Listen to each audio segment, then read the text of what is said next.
As pastas em tom de rosa se destacam em meio às outras, mas a beleza por trás da cor esconde uma realidade assustadora que tem afetado e até mesmo interrompido a vida de diversas mulheres na região de Picos: a violência doméstica. A violência doméstica ela é configurada como qualquer ação ou omissão que cause algum tipo de sofrimento físico ou psíquico à mulher, num contexto em que o pano de fundo seja o gênero, ou seja, desigualdade de gênero, num contexto de espaço doméstico, do lar, em que essa mulher ela tenha tido algum relacionamento afetivo com o agressor, tenha tido ou mantenha, e também familiares.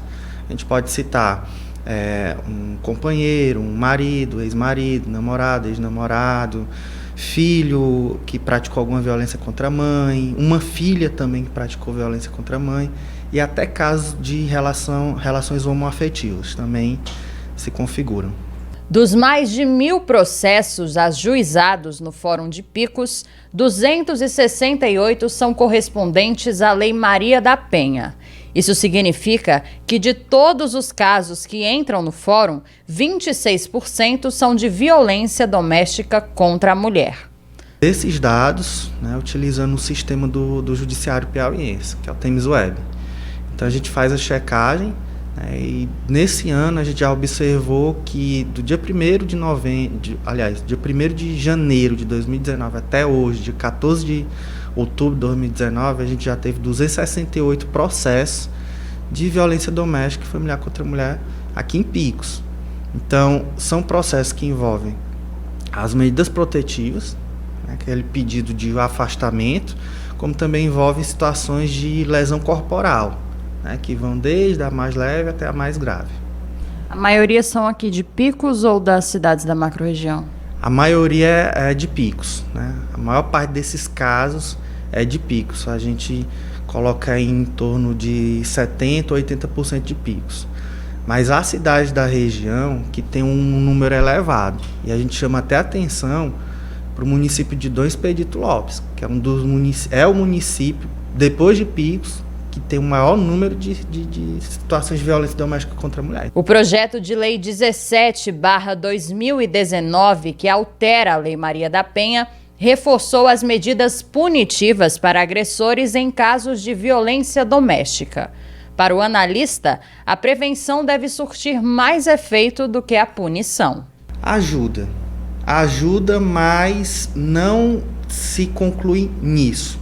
Até porque a proposta da Lei Maria da Penha não é apenas punir, é também prevenir e recuperar o agressor. Então, na linha punitiva, a gente tem tido mecanismos nesse sentido, e o que a gente observa é que se a gente não equalizar conforme a Lei Maria da Penha preconiza, a gente vai acabar tendo um desequilíbrio. O que eu quero dizer com isso? As 3 linhas de frente têm que ser trabalhadas. Tanto a punição, para quem já cometeu os atos, como também para se prevenir, e recuperar esse agressor.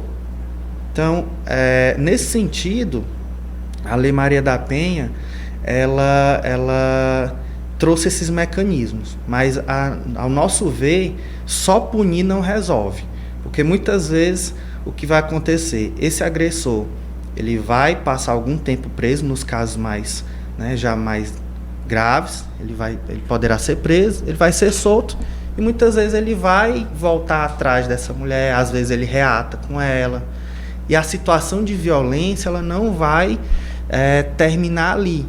Porque na cabeça de muitos desses homens que agridem, eles estão fazendo, na cabeça deles é certo. Uma outra mudança sancionada pelo governo federal retira a obrigatoriedade de notificação dos hospitais em caso de suspeita de agressão física.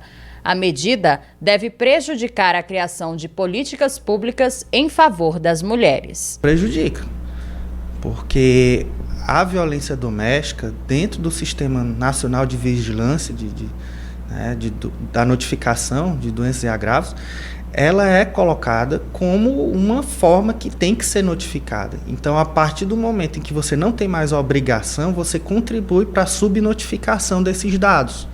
Hoje a gente sabe que para encontrar dados relativos à violência doméstica e familiar contra a mulher, a gente tem dados do Disque 180, a gente tem as delegacias, a gente tem a Defensoria Pública, o Ministério Público, o próprio Judiciário, e também tem a saúde, o Sistema Único de Saúde.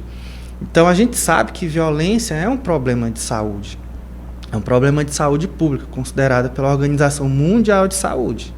Então, a partir do momento que você retira a obrigatoriedade dessa notificação, você acaba contribuindo para que haja a subnotificação. E a gente sabe que para fazer política pública, a gente precisa de dados, a gente precisa de informações. E muitas vezes a mulher que está lá hospitalizada, ou ela não tem condições ainda de informar o que vivenciou, ou muitas vezes não faz por medo, né? Até porque ela já está ali em decorrência de uma situação de violência. Então a gente fica preocupado com relação a isso.